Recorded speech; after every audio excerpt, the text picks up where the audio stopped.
baby, you took my heart and you smashed it up and down. But now I go my own way, baby, and you better leave the town.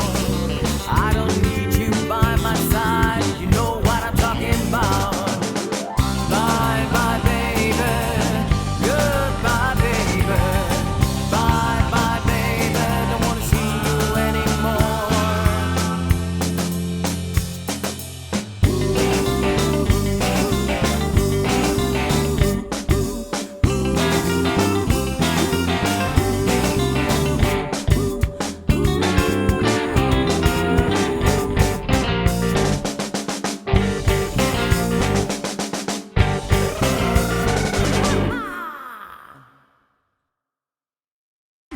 Prone beneath the setting sun, my body spans infinite grains, the universe in each enters skin and blood.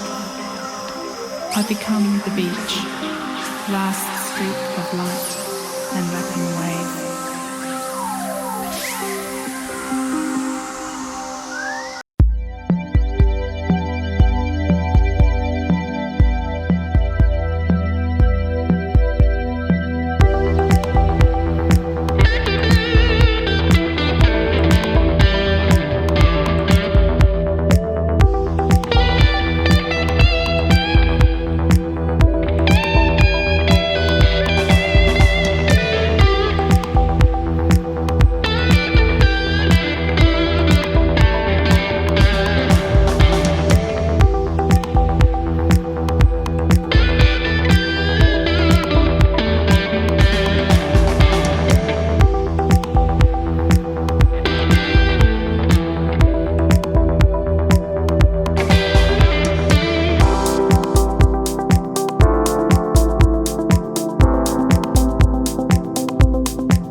Live on Cypress Street Radio, part of AOC Community Media. You're also listening on our TV stations, TV station, I should say, AOC 1. And you are listening possibly on YouTube. And I am joined this morning, thankfully, by Bruce Cohen, our volunteer newsreader, tuning in to help us read the news. Bruce, are you there, buddy?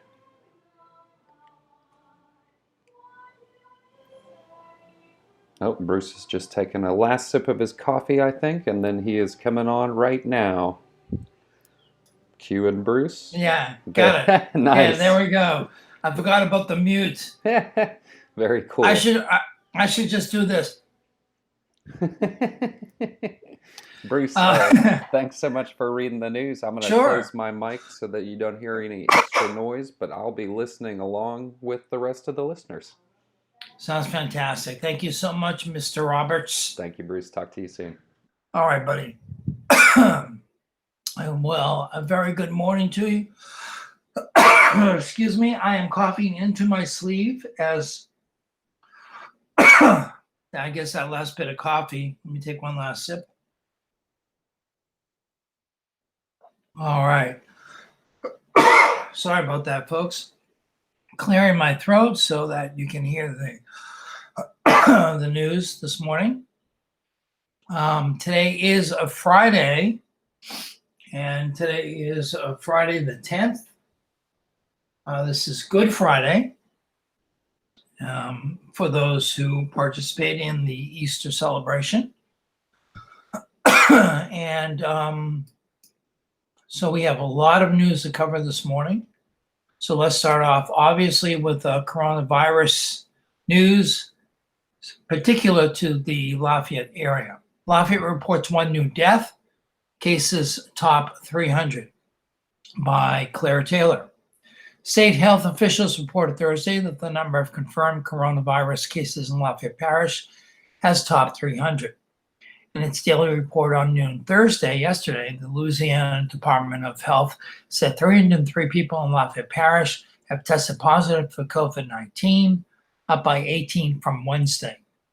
The first two cases in the parish were reported March 18, 3 weeks ago. One of those cases was Sean Wilson, a Lafayette resident who works in Baton Rouge, as the secretary of the Louisiana Department of Transportation and Development. Wilson has recovered and is back at work. The state report Thursday showed no new deaths in Lafayette Parish, putting the total at 10, but Parish Mayor President Josh Guillory, at a news conference at 3 p.m. Thursday, said there had been another death, bringing the total to 11. Across the 7 Acadiana parishes that comprise the health department's Region 4, the department reported an additional 57 cases of the virus, an additional 4 deaths for a total of 29 dead. 4% of the state deaths due to the coronavirus occurred in Region 4, which includes Lafayette, Acadia, Evangeline, Iberia, St. Landry, St. Martin, and Vermilion parishes. Statewide, the number of confirmed COVID-19 cases was at 18,283 on Thursday, up by 1,253 from Wednesday. An additional 50 deaths attributed to the virus were reported Thursday. Since the first death in Louisiana from coronavirus was reported March 14th in Orleans Parish, 702 people in Louisiana have died from COVID-19. 93 nursing homes in Louisiana as of Wednesday reported 557 patients with COVID-19. According to the health department, among them, 130 residents have died. That means 18.5% of the deaths in Louisiana occurred in nursing homes or other adult residential facilities. Last week, the health department stopped releasing the names of nursing homes with confirmed coronavirus cases. Okay, next story by Adam Daigle. Acadiana unemployment claims spike. Almost 15,000 filed in Lafayette Parish since March 15th. Nearly 15,000 unemployment checks were filed in Lafayette Parish since March 15th, part of almost 33,000 filed in Acadiana since coronavirus measures began shutting down the local and national economy. Last week, there were 13,436 claims filed in Acadiana, including 5,554 in Lafayette Parish, both the largest in the 3 weeks since many businesses and schools were ordered to close and shelter-in-place mandates were issued to curb the speed of COVID-19, according to data released by One Acadiana on Thursday. In Lafayette Parish, there were 14,821 claims filed in the past 3 weeks. A total of 272,010 were filed in Louisiana during that time. If all claims were accepted, it would mark a $250% increase from the previous month for the region and a 300% increase for the state, with the unemployment rates jumping to 16% for the region and 17% for the state, one Acadiana official said. The region reported 13,061 claims filed in February, part of the 89,797 fields statewide. In Lafayette Parish, 3,919 claims were filed the week of March 15th through the 21st, and 5,348 were filed the week of March 22nd through the 28th. More than 1,000 claims were also filed in St. Landry Parish and Iberia parishes during those weeks, data shows, with 1,479 claims filed in Iberia Parish last week. Statewide, 102,172 claims were filed just last week.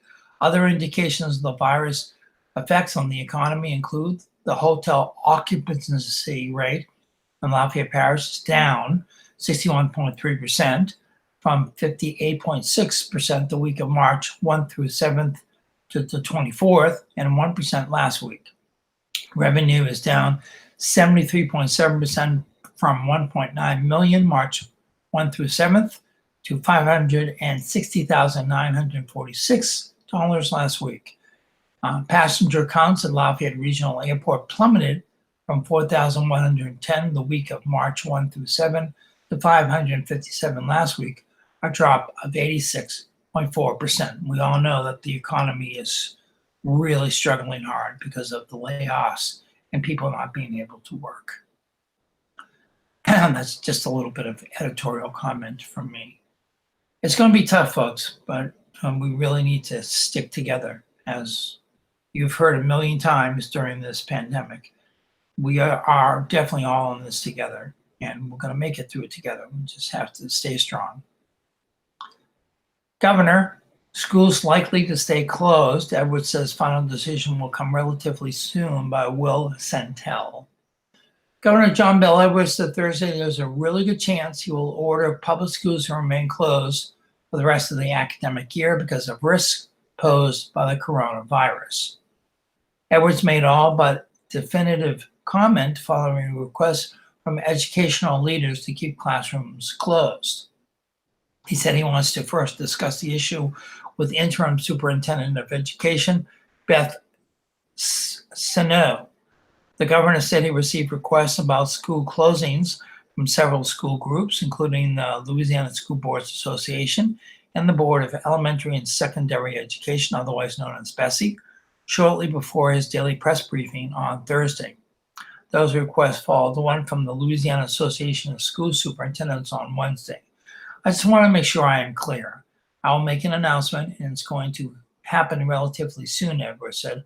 Obviously, there's a really good chance that I am going to quickly do what they're asking me to do. I suspect that order is forthcoming very quickly.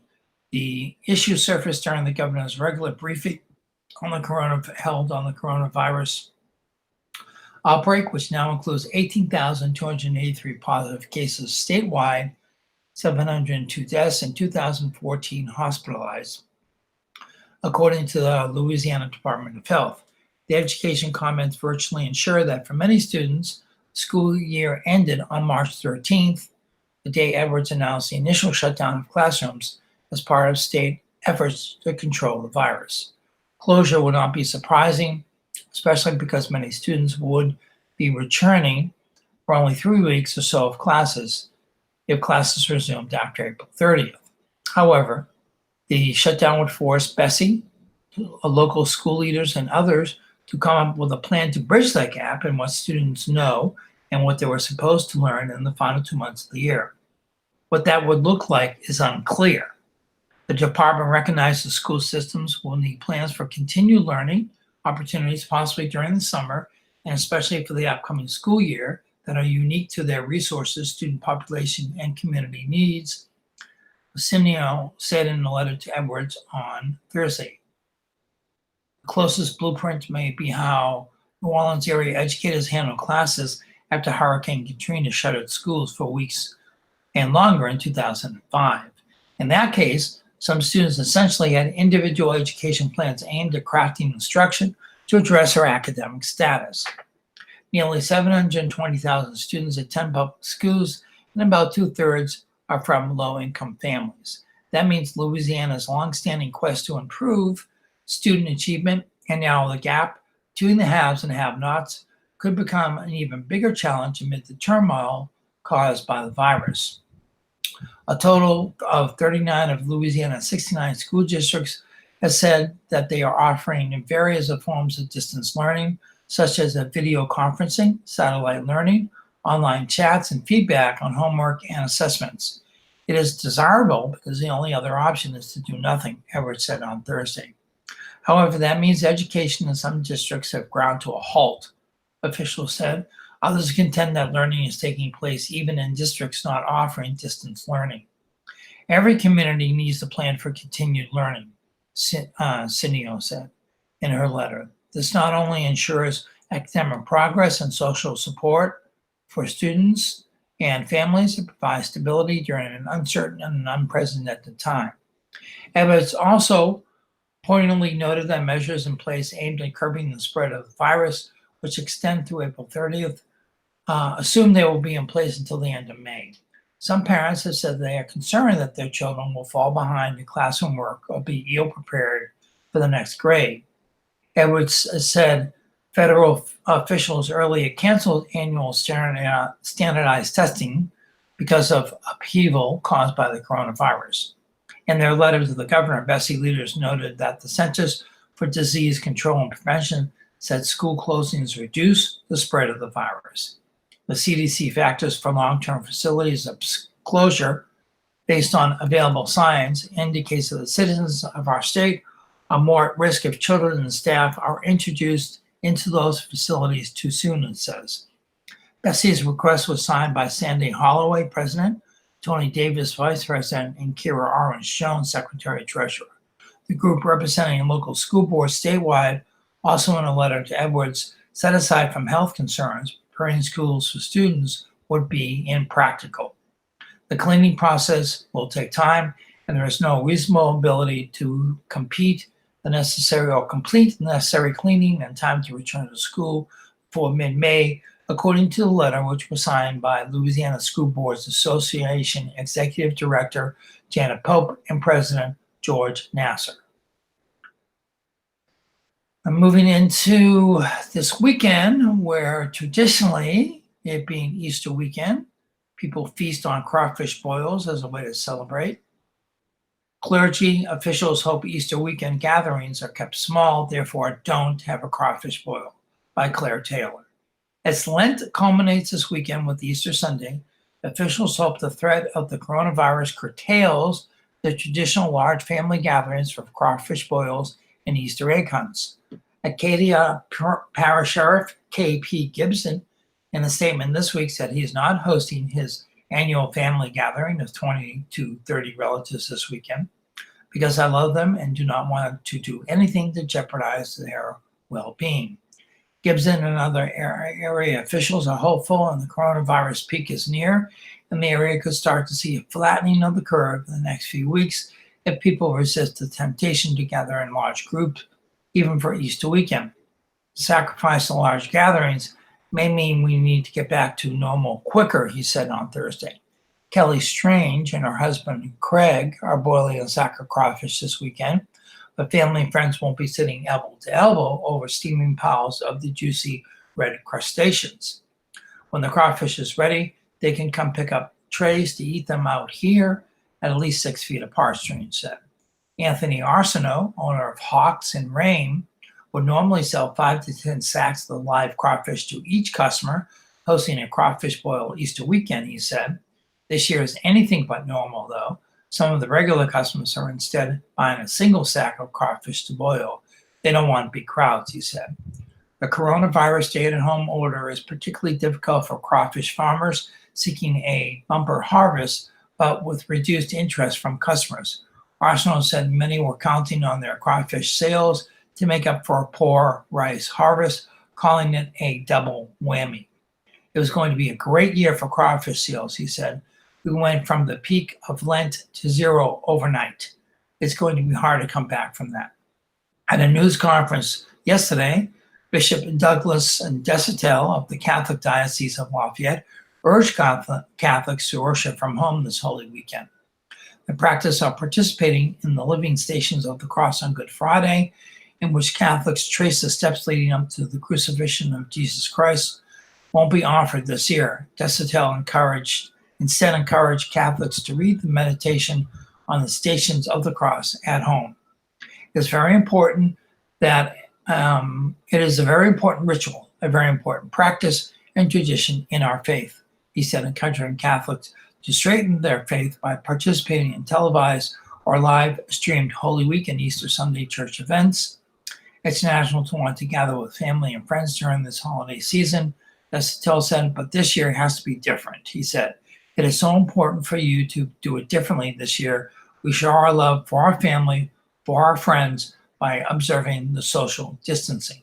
Lafayette Parish Mayor President Josh Guillory was blunt at his Thursday news conference. Don't have a crawfish boil, he said. Instead, he said, support Acadiana crawfish farmers and sellers by purchasing crawfish to go and eating it in groups of fewer than 10 people. We've come so far as a parish, Guillory said. Let's not do anything this weekend that would help spread the virus. It is our goal at the end of the month that we're having another celebration. We're celebrating the relaxing of those restrictions. And before we move on to more news, let's read our first public service announcement of the morning. Of course, this is what we've been reading for the last couple of weeks. For the latest COVID-19 updates and information, you can go online at 311lafayette.services. That's www.311lafayette.services. Call centers with volunteers and medical professionals are active 24/7 to answer your questions about COVID-19 and determine if you need to get screened. You may also call 311 and press option 2 if you are a business owner, employee, or looking for a job to get information about applying for small business recovery loans, apply for unemployment benefits, and related programs. Stop the spread, call instead, hashtag stop the spread. You can also call 311 if you're coming down with the symptoms related to COVID-19 so that you can find out if you need to be tested or not. Also, free lunches will be served daily starting at 11 a.m. at the Robichaux Center located at 1919 Eratz Landry Road. The Robichaux Recreation Center is open for to-go lunches. Only a limited number of lunches will be available to pick up for individuals who find themselves suddenly and no fault of their own, unemployed or underemployed due to the COVID crisis. Lunches will be served again today starting at 11 a.m. Lunches will be served from Walk-On's Sports Bistro, compliments of Drew Breeze and the Breeze Dream Foundation. These lunches are on a first-come, first-served basis, thanks to the Lafayette Fire Department for helping to distribute meals and the Lafayette Police Department for helping with traffic and security. The Robichaux Recreation Center is located at 1919 Eratz Landry Road. And just to make sure, if I were you and you're interested in this program, I would call the Robichaux Center to make sure that they're continuing to pass out to-go lunches today. All right, getting back to the news. Parish Brewing IPA to benefit bar, restaurant, employees by Megan Wyatt. Parish Brewing Company of Broussard is releasing a new beer to benefit service industry employees whose hours, wages, and tips have been significantly affected by the coronavirus shutdown. The brewery's new India Pale Ale will be released this month as part of All Together, a global initiative among breweries hoping to raise money for those in the hospitality industry, which has taken a huge hit in recent weeks. Proceeds from Parish Brewing's new beer, also called All Together, will benefit the Lost My Tips Fund, an online fundraiser for employees of restaurants and bars in downtown Lafayette.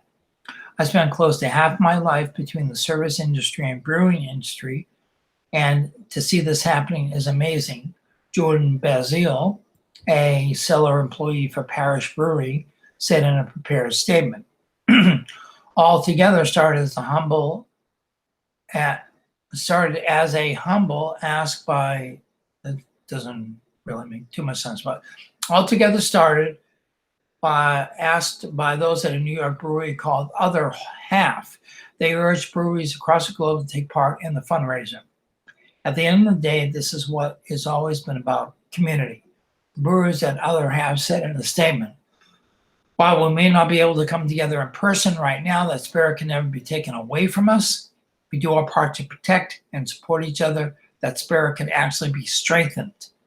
Parish Brewery will begin online sales of All Together on April 15th. The brewery will begin offering a pickup of the beer on April 30th.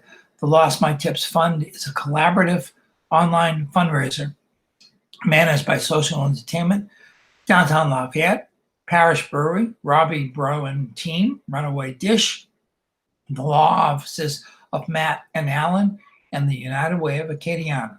To learn more about All Together, you can go to parishbeer.com/all, it's ALL, together. That's very good. So there's always, in this coronavirus pandemic, trying to get some stories out there that are uplifting. And if you haven't heard by now, if you were at all connected to the University of Lafayette or SIL or any of the formations of the university, then you know about Ray Adamant, and passed away this week. So UL is to hold a drive-by tribute to the late president, Adamant, to be honored Friday with the campus memorial. The public's opportunity to honor Ray Adamant's life and legacy will come Friday at Martin Hall on the University of Louisiana Lafayette campus. Mindful of restrictions on public gatherings necessitated by the coronavirus pandemic, the public is invited to a drive-by memorial to honor Adamant, who served as the university's president for 34 years. The event will be from 11 a.m. to 1 p.m. Ottoman died this past Sunday at age 91. A native of Boudreaux Canal in Terrebonne Parish, he graduated from UL, then the Southwestern Louisiana Institute, and returned as associate professor in math in 1957. Ottoman was unanimously chosen in 1973 to be the 5th president of UL, which was known as the University of Southwestern Louisiana for much of his tenure from 1974 through 2008. He was the longest-serving public university president when he retired. During his tenure, UL became the first university in the country to establish a birthing lab and a center to promote bilingualism and to offer doctorate in francophone studies.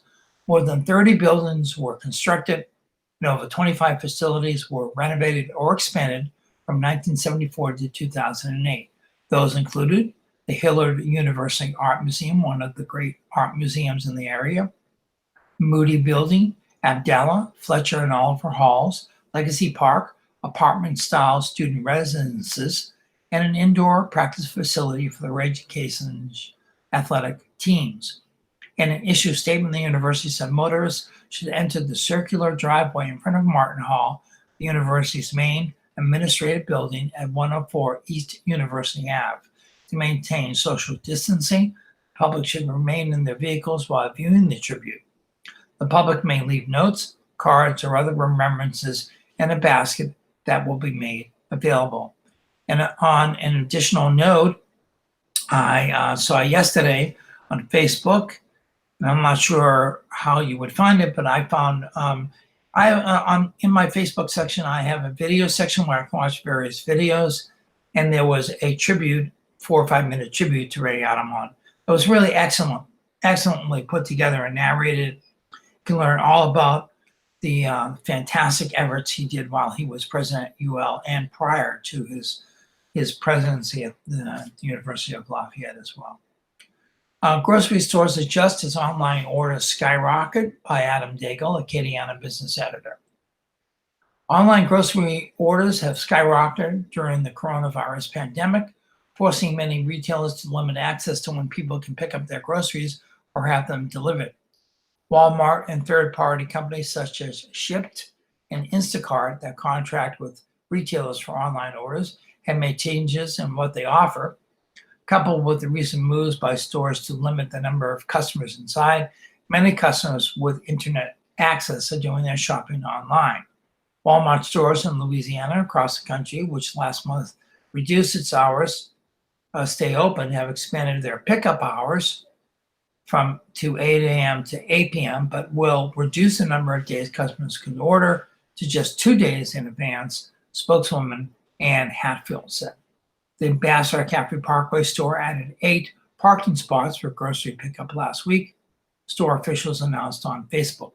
Other stores, such as the Karen Crow location, are offering pickup for prescriptions. We're seeing an increase in the number of orders coming in for our pickup and delivery service, along with customers in our stores, Hatfield said. We're working around the clock to make sure we make more spots available for customers.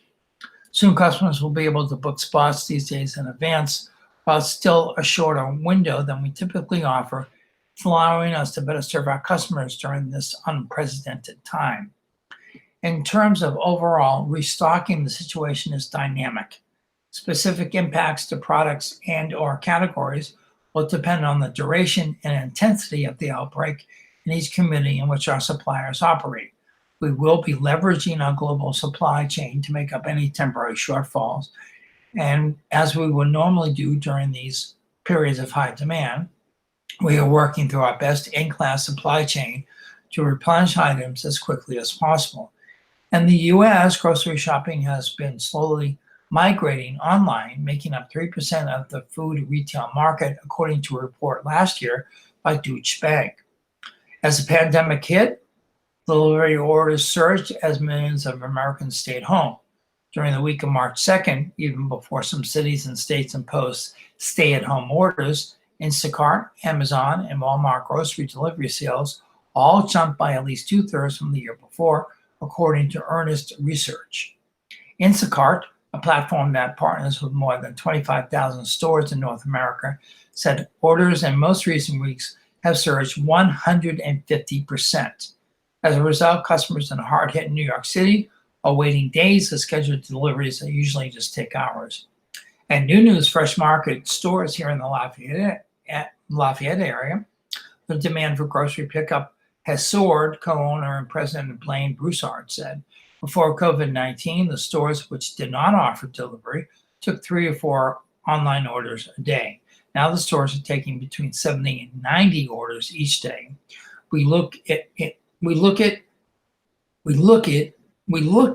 in at 70 and try to do as many orders as we can, he said, and then we stop. We've got 7 to 9 people doing it all day long. We start at an average of 5 o'clock in the morning, every morning pulling orders just to get ahead of ourselves. The stores have had to shorten their hours. Closing at 6:30 p.m. instead of 9 p.m. because the demand in the mornings with the online orders requires more workers are closings on Sundays, he said. Stores also implemented social distancing guidelines for customers and one-way traffic patterns for shoppers in the store aisles.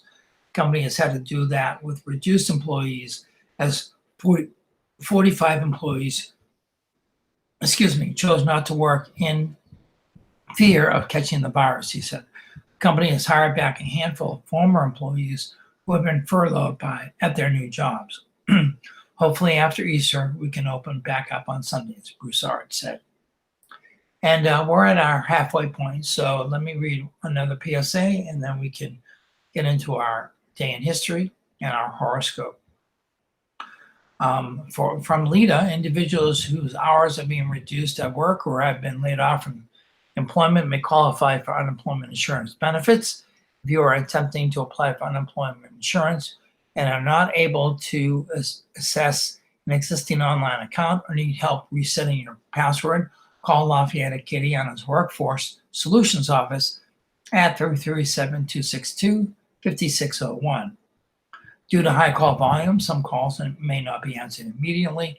Call again at a later time or contact one of Louisiana's other local offices for assistance online at laworks.net/downloads/WFD/AJC_contacts.pdf.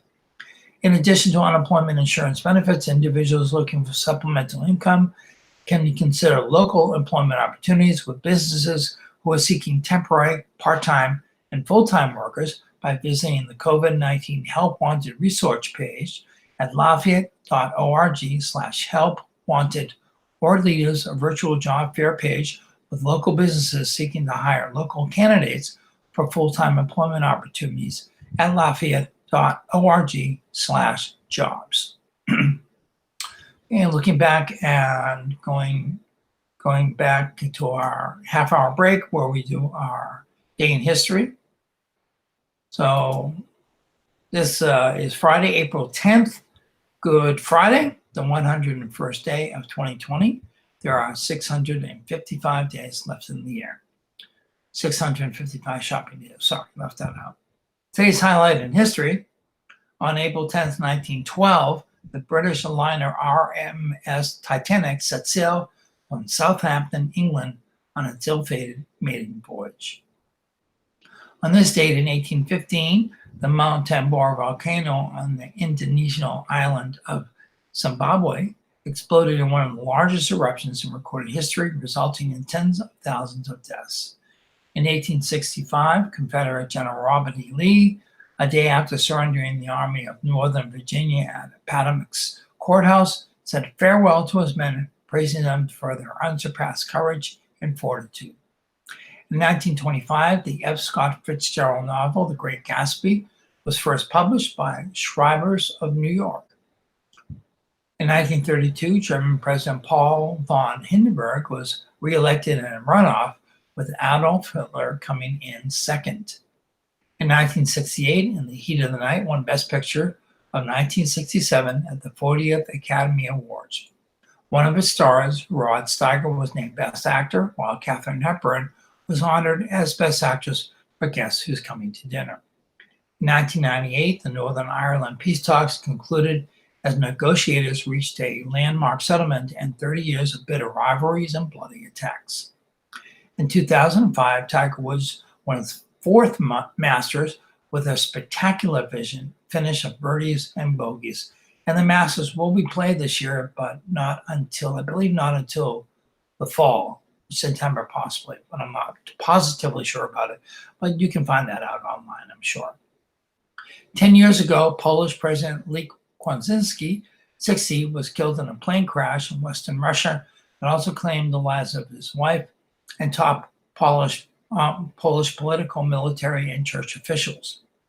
5 years ago, during the NRA's annual convention, or the National Rifle Association's annual convention in Nashville, Tennessee, a succession of potential Republican presidential rivals slung criticism and cracked jokes about Democrat Hillary Rodham Clinton, who was expected to announce her White House candidacy. 1 year ago, Holden Matthews, the white son of a sheriff's deputy, was arrested in connection with a string of fires that destroyed 3 black churches in rural Louisiana. Authorities said his father helped arrange for his arrest. Matthews pleaded guilty to federal and state criminal charges in February. Sentencing is set for May. Some of the birthdays happening today. Actress Liz Sheridan is 91. Football Hall of Famer John Madden is 84. Reggae artist Bunny Wailer from the Wailers, which performed with Bob Marley and the Wailers, is 73. Actor Steven Seagal is 68. Actress Olivia Brown is 63.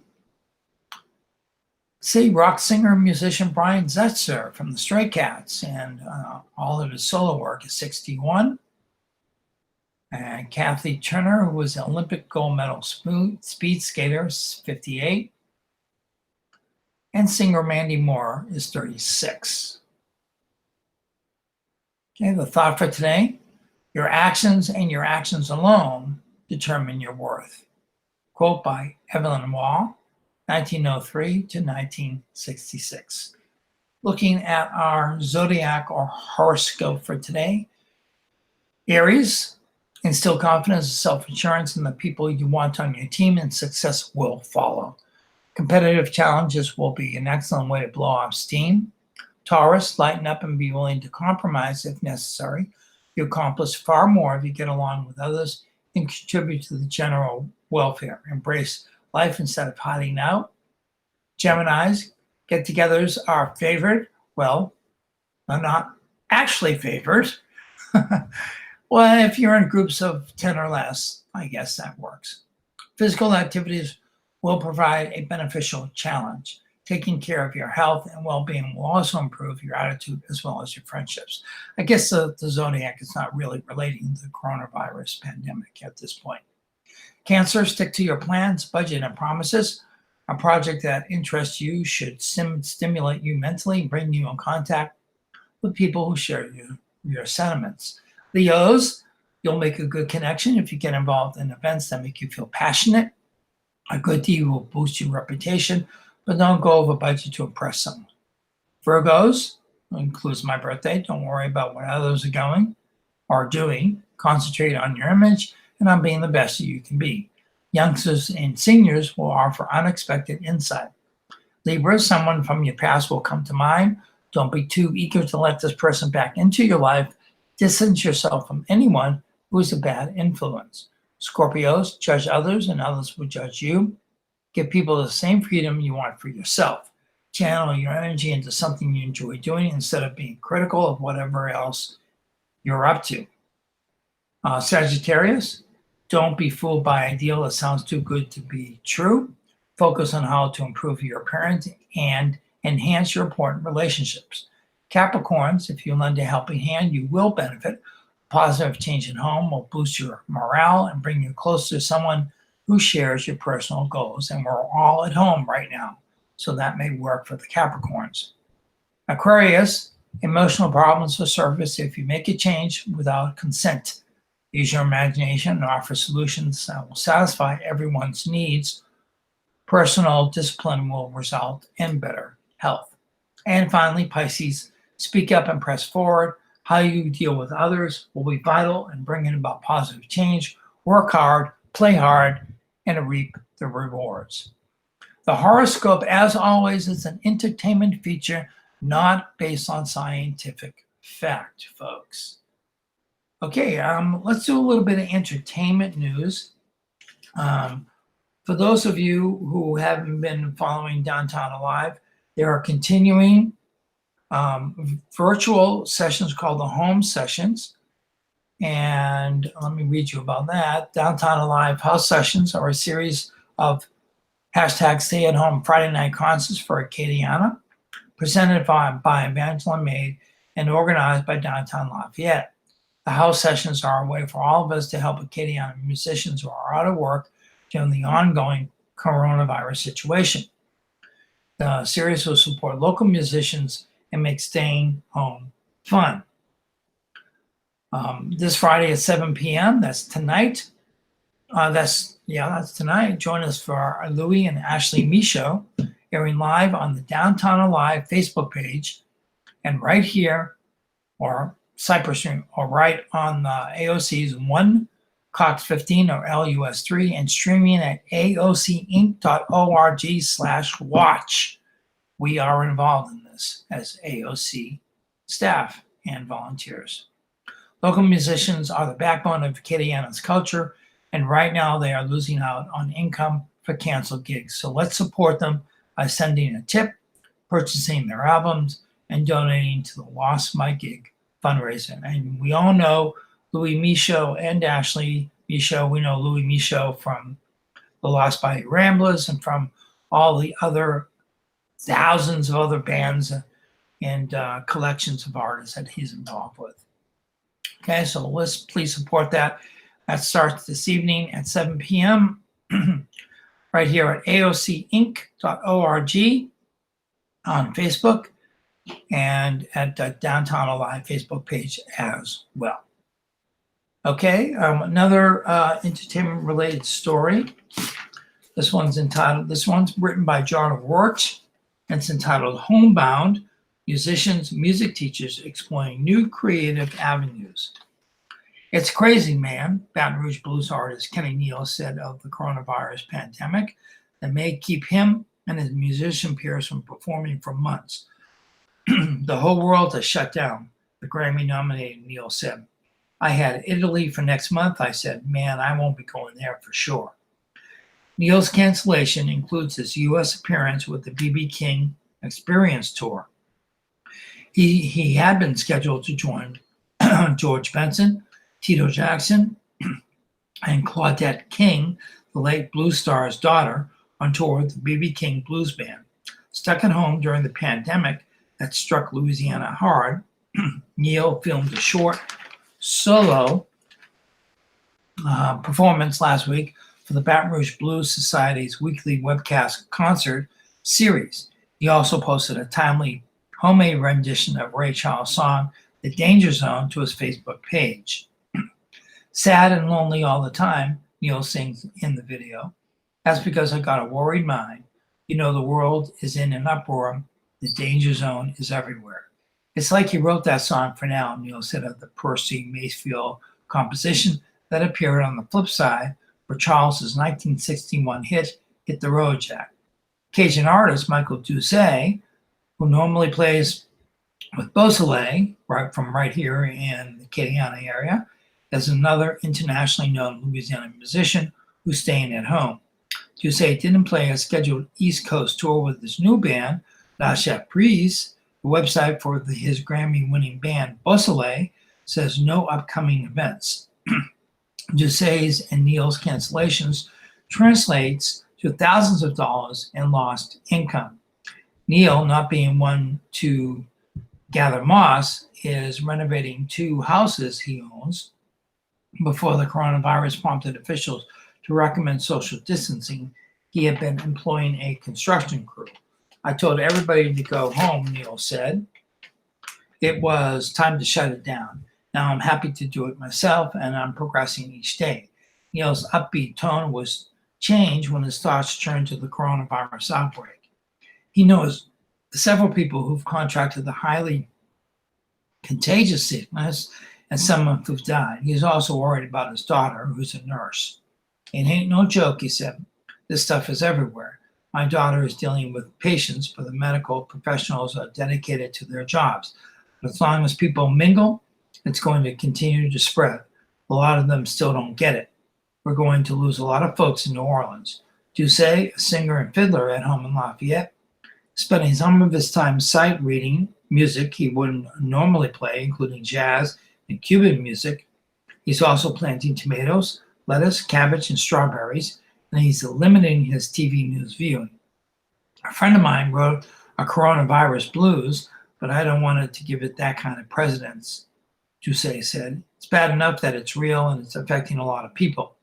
This is not going to end tomorrow. Life as we knew it, I think it's over. But it is what it is, so you just got to go through it. On the positive side, stay-at-home directives have enabled Doucet, who normally will be traveling to gigs on weekends, to meet likewise homebound neighbors he'd normally not see. Usually when I'm here Monday through Friday, nobody else is here because they're working, he said. But now people are out walking everybody ways because we're all in the same boat. Although school buildings are closed, music educators David Hinson and Mike Essenold are instructing online. They both teach in the East Baton Rouge Parish School System Gifted and Talented program. Henson uses Zoom, FaceTime, and Facebook messaging. He's also posting videos on YouTube. Essenold continues to teach his Baton Rouge Magnet High School students via instructional videos he downloads to Google Classroom. Unlike many of my friends, Essenold said, who have lost all of their income because all they do is play, I still have my teaching salary coming in. That's a godsend. Nonetheless, in normal times, Essenold will be playing piano 3 to 4 times a week in Baton Rouge, in New Orleans with Don Vappy, Quiana Linnell, Leah Chase, Jermaine Basil, Anea St. John, and others. He misses performing. I've talked to a lot of musicians over the phone, he said. A form of expression has been taken away, but I'm hopeful. We're going to get through this, and once we do, people will be ready to listen to live music. Rob Payer, a singer and bassist in the Remnants, the popular Baton Rouge band, specializes in 1960s music, is cultivating his keyboard skills. The host of blues, rhythm and blues, and jazz programs on WBRH-FM, Payer is teaching himself piano, bass, R&B, blues, and rock and roll by Fast Domino, Professor Long here, or the Fess, Huey Piano Smith, Jerry Lee Lewis, and Henry Gray. I enjoy the Louisiana stuff because it's joyous, he said. We need that right now. In lieu of touring Europe, the Burnside-based singer-songwriter duo of Clay Parker and Jody James is releasing new recordings via Bandcamp.com. The response has been heartening, Parker said. We've always relied on the people who dig what we do and are willing to support it, Parker said. This is another turn in the road, but the story's kind of still the same. And folks, just remember that tonight you can tune in at 7 p.m. right here at AOCinc.org or Downtown Live, Facebook Live, to listen to the DTA home sessions and support our local musicians. All right, going back to the news. Let's see where we're at. Grocery stores. All right, unemployed workers relieved the money from stimulus on its way by Tyler Bridges. Unemployed workers on Thursday expressed relief mixed with some skepticism at the news they would begin receiving nearly 3 times as much as benefits beginning next week, courtesy of the federal government. Until now, laid-off workers like Peter Granero have been receiving up to the $247 per week maximum allowed under state law, the lowest in the nation. The federal stimulus and relief package offers jobless workers an additional $600 per week through July 31st for a potential maximum of $847 weekly. I still continue to pay my bills and keep everything as prior to the coronavirus, said Guarano, a 54-year-old resident of Moreau, who until March 16th had steady employment as a carpenter, setting up trade shows at the Ernest and Memorial Convention Center. Since being laid off, Garino said he had to defer the $420 monthly note on his Toyota Tacoma truck. Brett Axelroth, an unemployed bartender in New Orleans, said he and many other laid-off workers in the service industry will appreciate getting the money. Many of them, he said, remember how government failed at all levels after Hurricane Katrina devastated New Orleans in 2005. It's time for the government to kick in, said Axelroth, adding that many friends have the attitude of, I'll believe it when I see it. Governor John Bel Edwards said that the Trump administration had sent the federal unemployment money to Louisiana, and he had instructed Ava Dijo, Secretary of the Louisiana Workforce Commission, to begin sending it out on Monday. Dijo's agency released sobering information on Thursday. The number of unemployment claims reached a staggering 102,172 last week. The week before, it was 97,400. Before the coronavirus, about 1,500 people filed claims each week. It's good to see that the benefits are here. People need help and they need it now, said U.S. Representative Cedric Richmond, Democrat from New Orleans. Richmond had expressed concerns that Trump administration officials were planning to delay disbursement of the money to respond to conservative complaints that the $600 was excessive. The extra $600 is especially welcome in Louisiana because although the state offers a maximum of $247 per week, the average payment is $216, the lowest in the country, other than Mississippi's $214. Leaders of 13 nonprofit groups are calling on Edwards to raise the $247 to a flat $370 per week, the national average. The governor has yet to respond to that request. The leaders of the Louisiana Budget Project, the United Way of Southeast Louisiana, and other groups have called on the governor to waive the requirement that to qualify, an unemployed worker had to earn at least $1,200 during the one-year period over the previous 18 months. Too many low-wage Louisianians have lapses in their employment due to caring for a family member, illness, previous layoffs, and seasonal work, the group said.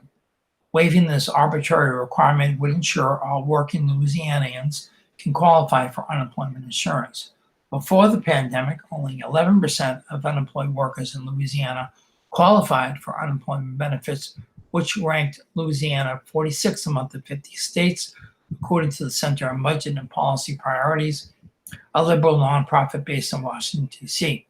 The federal legislation attempts to expand the pool by making self-employed workers and independent contractors eligible for unemployment insurance for the first time. Those who qualify would receive the $600 from the federal government, along with $107 to $247 from the state, depending on their calendar 2019 wages, the Workforce Commission said. Those workers who qualify for unemployment insurance will receive benefits retroactively for the week that ended April 4th, Edwards announced on Thursday. Facebook pages have been full of complaints from people about the difficulty of trying to file a claim to the overwhelmed Louisiana Workforce Commission, either over the phone or online. Edwards said Wednesday that the best way to file a claim is online between 10 p.m. and 4 a.m. Others who have filed the claim but have yet to receive any money complain that they are still waiting for the agency to resolve their issue.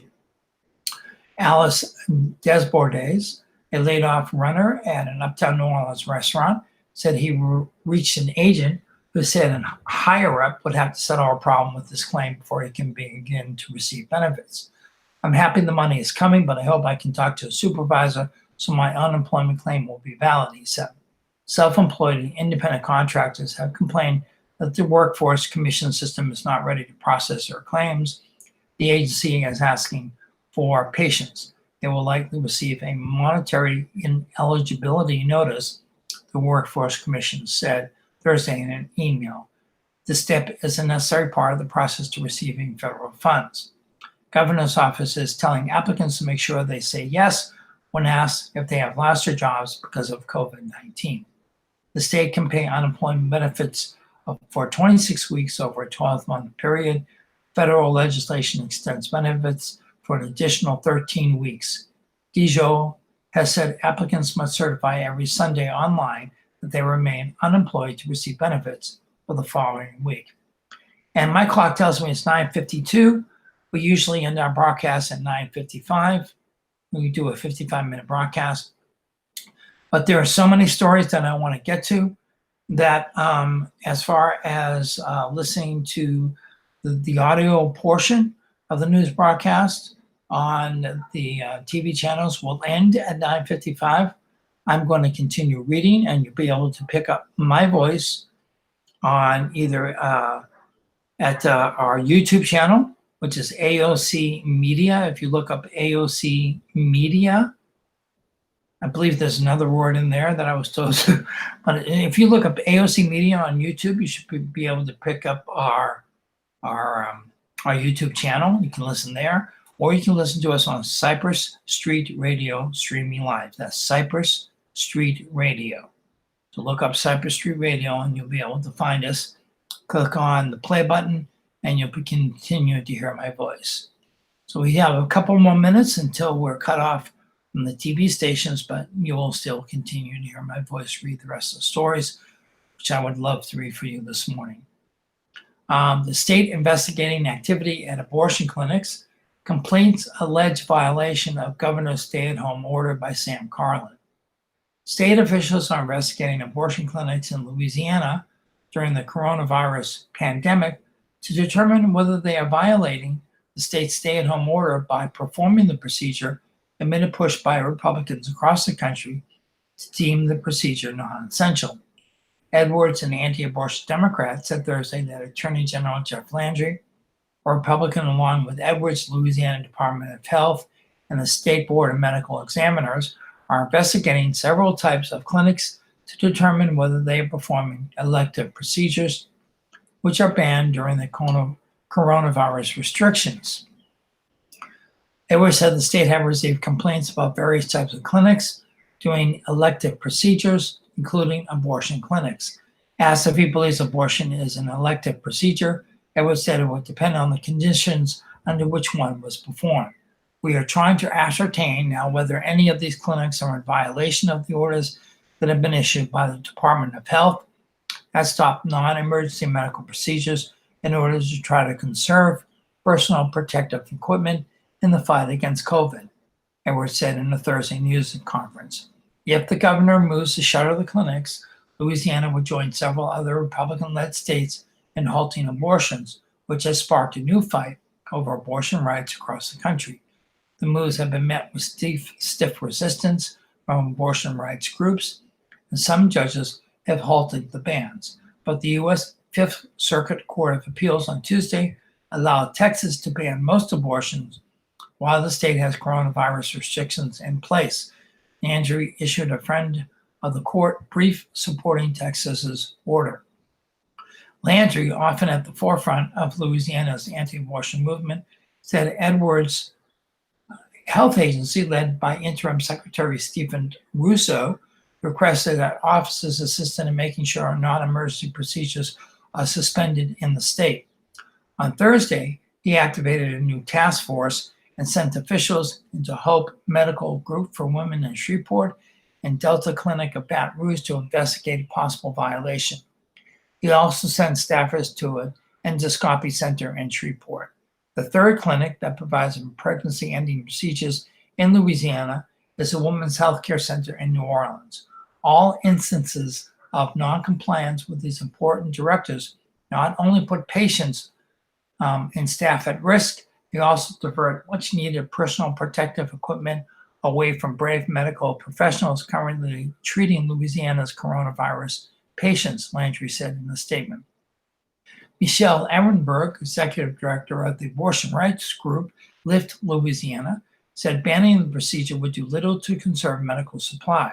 She cited the American College of Obstetricians and Gynecologists, which said abortion is a time-sensitive procedure and delaying it for weeks would make it completely inaccessible. Louisiana lawmakers require women to receive drugs, medical abortions from abortion clinics, and Ehrenberg said shutting down clinics would eliminate access to that medication, even though it requires no personal protective equipment. Abortion is essential health care, Ehrenberg said. LDH issued this directive for non-essential medical or surgical procedures that could be postponed. We understood that the need for the directive to conserve medical supplies, but blocking people from accessing abortion care will not serve that goal. Legal challenges to similar abortion clinic closures orders are pending in Ohio, Alabama, Oklahoma, and Iowa. Judges have blocked several of the orders. According to Politico, several blue states like New York, Washington, and New Jersey have deemed abortion an essential service.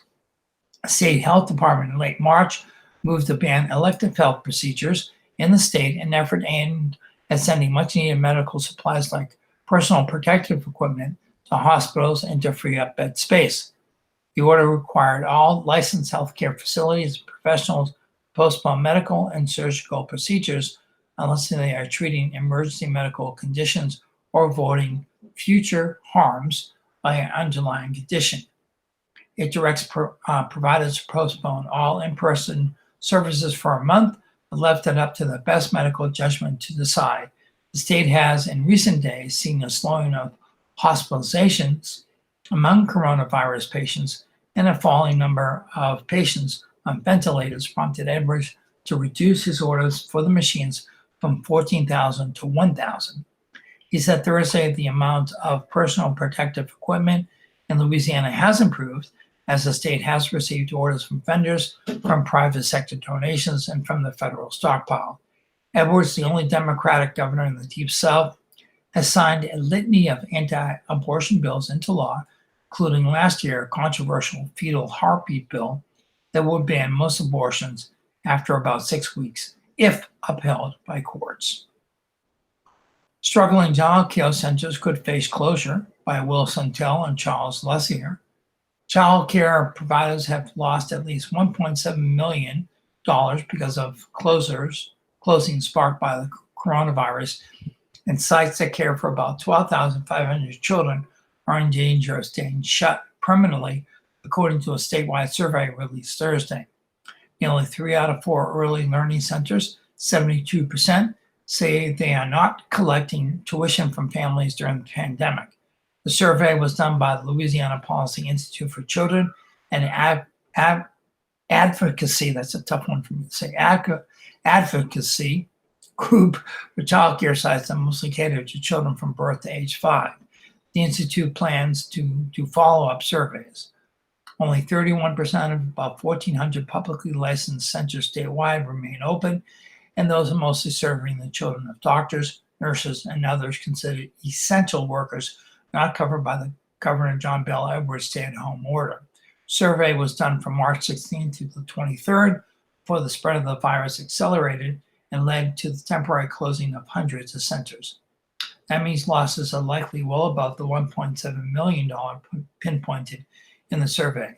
We really have no idea how much this is going to costing industry, said Libby Saunier Neto, executive director of the Institute. Organizers said nearly 1,000 providers statewide responded to the survey. About 1,000 of the roughly 1,400 licensed sites are closed in the greater Baton Rouge area. About 200 sites have closed. The child care sector, which already operates on thin financial margins, is experiencing serious negative impacts from the COVID-19, and the full extent of those impacts is yet to be seen, the report says. COVID-19 is an illness caused by the coronavirus. Leaders of early learning centers initially said they plan to remain open, especially to aid families who have to work. However, lots of families are now keeping their children at home since they are at home because of governor's orders or employment issues. Cheryl Pointer took the survey when her center was still open. At that time, only a few of the children stopped coming, and she was hopeful. A lot has changed since then, she said. Pointer's Baton Rouge Center, Treasures from Heaven, have earned the state's top excellent rating for centers since Louisiana launched its early childhood accountability system 3 years ago. When the stay-at-home order hit, Pointer decided for safety reasons she needed to close down. As the crisis is going on, she's not sure how long she can afford to stay closed. She's considering getting a small business loan, but it's predicted on her continuing to employ the bulk of her staff, but she's sure she can do much longer. I do have money to pay them for one more period, but after that, it's all gone, Pointer said. A total of 78% of the child care providers surveyed said they have lost revenue because of the coronavirus. About 1/3 of early learning centers say they will close for good if the shutdown drags on. In addition to serving about 12,500 children, these centers employ about 2,000 full-time and part-time workers. Jessica Bagian, Assistant State Superintendent of Education, said if these most at-risk centers close for good, parents will be far worse off than we were before the pandemic. Mother's Choice Child Care Center in Baton Rouge is one of 74 child care centers in East Baton Rouge Parish that remains open, about 100 fewer than a month ago. Like other centers taking it out, Mother's Choice has seen the number of children it serves drop dramatically, and the center has had to temporarily lay off staff. Operations have become more expensive with limitations no more than 10 people in a room. Erica Mackin, Assistant Director of Mother's Choice Child Care Center in Baton Rouge, said it was very scary at first, while financial concerns, while still serious, have lessened a bit. She said the state has helped by expanding the eligibility for its child care assistance program to critical workers during the pandemic. I'm less fearful now than I was at the beginning about the finances, Macon said. I'm more fearful to the honesty about safety. The center, which is located off Old Hammond Highway, not far from Ochsner Medical Center in Baton Rouge, already served many children and parents who were first responders and healthcare workers. Young children, Macon said, aren't getting sick, but may still have COVID-19.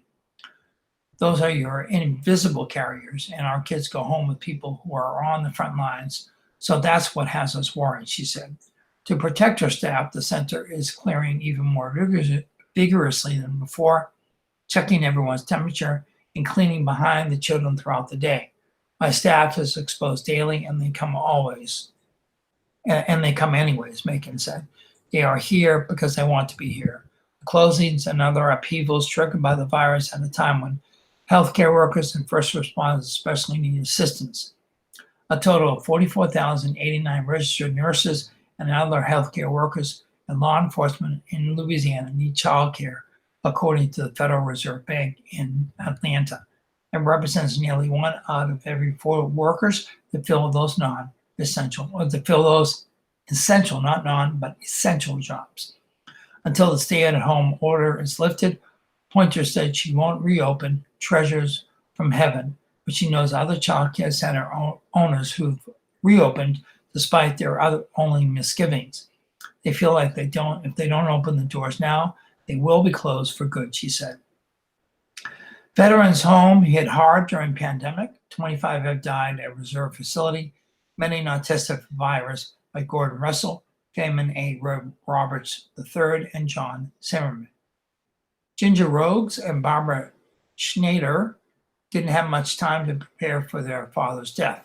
A hospice nurse at the state-run home for veterans in reserve called on the morning of March 29th to say their 87-year-old dad, Robert Handy, hadn't eaten for 2 days and was declining rapidly. If they wanted to see him, they needed to get there quickly. Their home was on lockdown because of the coronavirus pandemic. Before Rogues and Schneider arrived, they called their home to see which door they should enter through. They told they wouldn't be allowed in. They called the hospice nurse back for help, who said it was too late. Their father was already gone. Handy, who served during the Korean War, is among 250 people who have died at the Southeastern Louisiana Veterans Home since March 23rd, an astonishing number in a place that has just 156 beds. 8 others died in the preceding 5 weeks. Yet to date, only a dozen of these deaths, all coming March 23rd or later, have been attributed to COVID-19. St. John the Baptist Parish Coroner Christy Montague said that he thinks the number is higher and he's waiting results from tests on 3 of the dead. It might never be known how Many recently deceased residents were victims of the pandemic. Handy's death, for instance, is not among those Montague is reviewing post-mortem, though the funeral home that received Handy's body was told that COVID-19 was suspected. It's unclear how many recently deceased residents of the home have been entombed or cremated without being tested. Officials with the State Department of Veterans Affairs, which runs the facility, acknowledged they can't rule out COVID-19 in many or perhaps any of the 21 recent deaths that officials have chalked up to the virus. Montague said he was confident there were at least a few cases that didn't involve the virus, but he couldn't say how many. A spokeswoman for the agency declined to provide any figures showing, for instance, how many veterans living at the reserve facility died last year. She also declined to answer questions about testing. It's not clear when the home first began testing residents for the virus, Montague said. He was told that outside testing was suspended shortly after it was initiated because of a shortage of test kits. Spokeswoman Brandy Patrick said agency staffers consistently follow medical advice from each veteran's treating physician and the coroner and whether or not COVID-19 testing is warranted in a particular case. As we have throughout this public health emergency, we continue to test in-house or send out for testing depending on physicians' recommendations and are following all updated CDC health protocols and treating symptoms our residents exhibit, she added, referring to the Federal Centers for Disease Control and Prevention. At least one family resorted to their own postmortem test in a different parish and confirmed that their 98-year-old patriarch had the disease when he died, though he hadn't been tested earlier. Barbara Serpis said her father, Raymond Doran, was doing well when she last saw him at the home on March 10th, but early in the morning on March 29th, a veteran's home staffer called to say his condition had deteriorated quickly overnight. She said she was told that he began gasping for breath and had passed away. Serpis, who lives in Slidell, immediately suspended COVID-19, and when she asked if her father had been tested, staff members told her that death was likely due to natural causes. I know people die of natural causes. He was 98 years old, she said, but workers at the home had been diligent about informing family members about the rising number of causes and death at the facility, and she was flummoxed about why they didn't suspect it had taken her father. I guess you got a cluster there, Serpis said. What is this with not worrying about getting my daddy tested? Because the St. Bernard Funeral Home was handling the service, Serpis said, she was able to persuade the St. Parish Coroner's Office to conduct the test. Several days later, the agency called her to confirm that her father was tested positive. Serpis immediately called Montague to make sure that the COVID-19 was listed on the death certificate. She also called the Southeast Louisiana Veterans Home to notify staff of the test result. Serpis left messages and voicemails with several staff, including Administrator Brian Freeman and the Director of Nursing at the home. No one would ever return my calls, she said.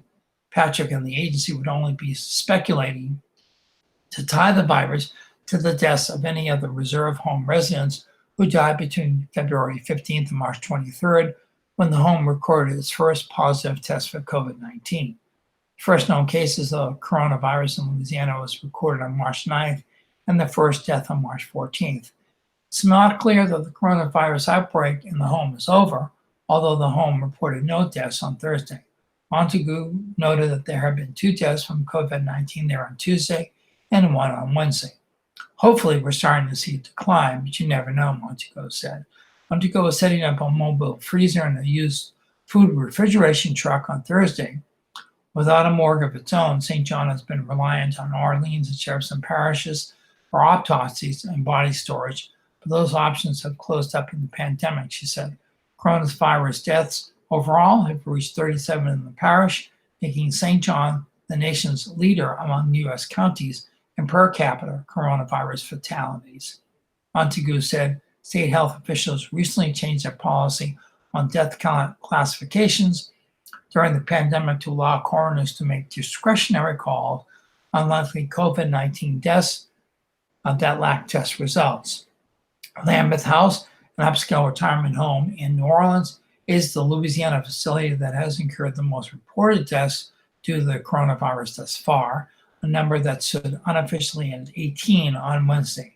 The state is no longer releasing counts of deaths at individual nursing homes and senior complexes. Epidemiologists have been little surprised at the discovery of coronavirus cases at nearly 100 of the 436 nursing homes and senior complexes in Louisiana, places where large groups of people live and congregate, unnatural breeding grounds for a virus that kills an outsized share of the elderly and infirm. But a number of those who have lost loved ones in the home have expressed frustration at the limited information they received, and they suspect the outbreak was poorly managed. Defendant lawyers resolve spat. Baton Rouge auto dealer reasserts innocence in murder for hire case by Joe Guyon Jr. Let's go ahead and skip through that because I have a couple more stories, and then I'd like to read at least one sports story. Virus may take toll on mental health by Jacqueline DeRobertis. The coronavirus pandemic will likely test mental health and wellness in the coming weeks and months, but experts say everyone will face different challenges depending on how the virus affects them and the strength of their support network of friends and family. Each person's situation will depend on their experiences and past mental health history, said Dr. Elizabeth Alt, a psychiatrist with integrated behavioral health. For soon, the pandemic is going to be simply staying at home, changing their routine, that sort of thing, Alt said. For those people who have good support systems, they may be at lower risk for significant mental health effects. For those who lost their jobs or loved ones as a result of the outbreak, the outcome could be different. People who have been diagnosed with COVID-19, work in the medical field, or have family or friends who work in the medical field may be more emotionally vulnerable during and after the pandemic. And Alt explained that for those with a pre-existing history of depression or anxiety, the pandemic could potentially exacerbate those problems, especially if those people are on the front lines of the virus and as a response. Others may develop mood or anxiety symptoms despite never having such problems before. Although this can be a short-term reaction, it can also develop into a chronic condition. Someone who had a direct impact from this is at more at risk of developing those symptoms, All said. For people who are able to work from home, who financially have not been impacted, who medically have not been impacted, they will be at lower risk. The pandemic can also take a toll on children's mental health, said Sarah A.O. Gray, assistant professor in the Department of Psychology at Tulane University and licensed clinical psychologist. A toddler may be thrilled to have parents home all day, but a 5-year-old who just started kindergarten may be confused at the disruption of a normal schedule. Like adults, kids will experience trauma depending on their proximity to the virus, from facing the immediacy of grief to dealing with limited food access because of parents losing their jobs. Gray said one of the best ways to help kids through this crisis is to check in with them on a regular basis. Relationships are the most powerful buffer against trauma, Gray said.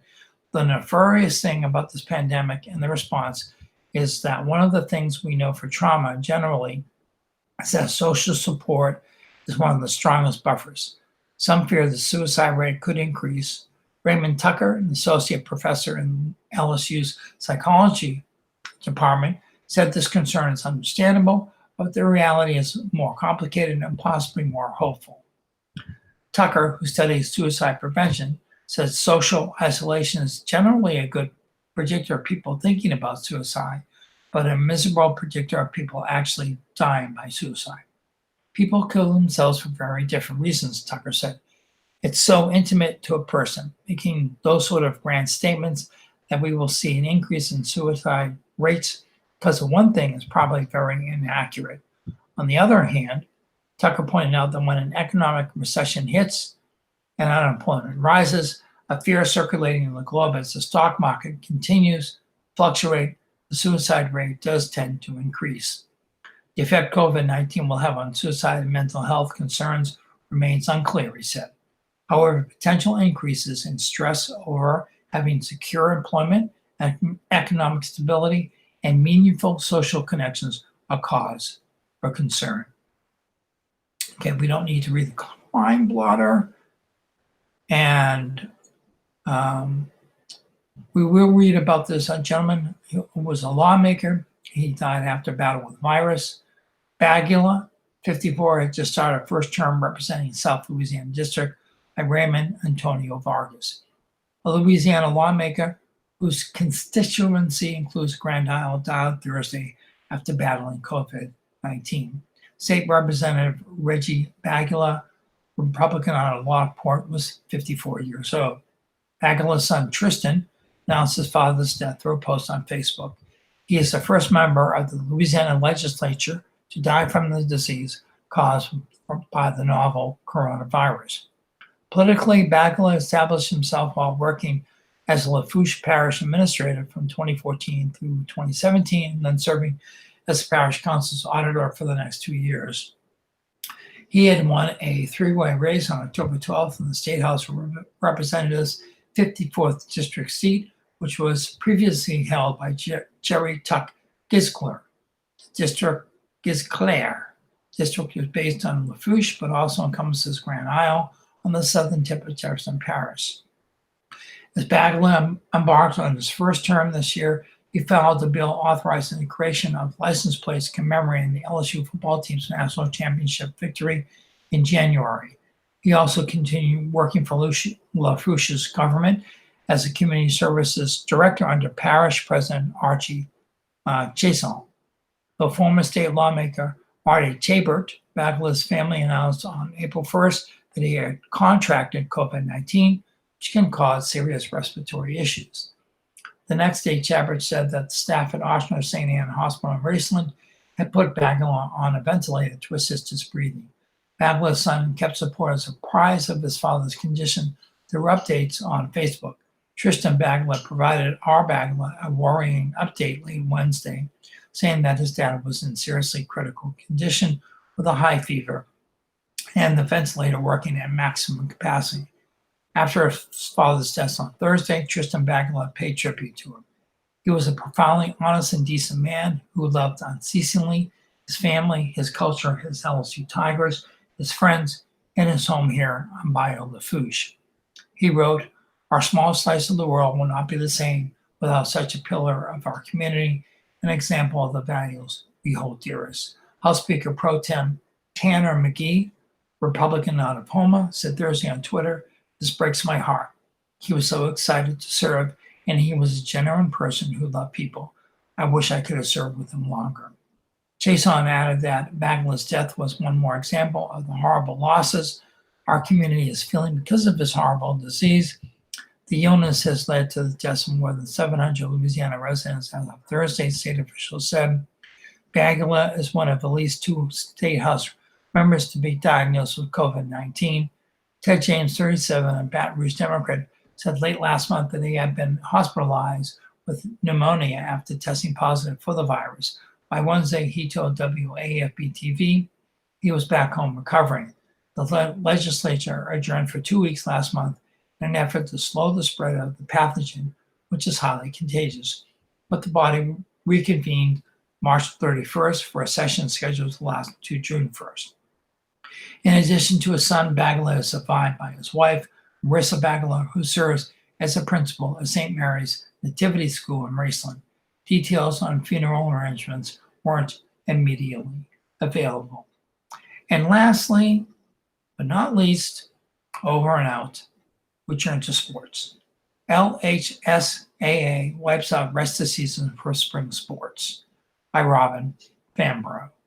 High school sports are finished for the 2019-20 season, thanks to a decision announced Thursday by the LHSAA, which seemed inevitable but came with a somber tone nonetheless. A memo sent first to a number of schools and then to the public announced Louisiana's governing body of high school sports had canceled its remaining championship events and spring sports seasons because of the coronavirus pandemic. Other administrators and coaches said Thursday's announcement was not a surprise, and they supported, but they also acknowledged the sadness of the loss of spring sports. St. Thomas More Athletic Director Ken Broussard says some people will be disappointed by the move, but added the big picture is the one to focus on. Ascension Parish School Superintendent David Alexander added, schools are more than a letter grade they receive. They're about relationship with students, coaches, teachers, and the community. We're missing that right now by not having athletics, and it's okay to grieve that loss. My hope is that we will be able to honor our seniors and teams in cases like this. We have to trust decision makers we have, like the LHSAA and our government officials. They have the knowledge to make these tough decisions. And yes, folks, I went over quite a bit this morning. I appreciate if you're still hanging in there listening. If we usually do this service from AOC Monday through Friday from 9 to 9:55 for those in our community who are visually impaired, and for those who do not get the newspaper or do not have access to the news cycle. We appreciate you tuning in longer. So I did want to get everything out because we won't resume our readings again until next Monday, which will probably still be at a stay-at-home edict throughout the state. Stay at home, wash your hands, sanitize, make sure that you take care of yourselves, take care of your family, and above all, please try to stay as positive as possible through this pandemic. Again, we're all in it together. And there are some things coming up on Monday or next week when I get back to you to read the news. I'll tell you about an upcoming event at the end of the month that I hopefully you want to be a part of. It's through the Festival of Words. It's an open mic literary event done through the Zoom platform. I'll tell you all about that next week. But for now, please stay safe and healthy. And above all, take care of each other, be kind to each other, and have a good day.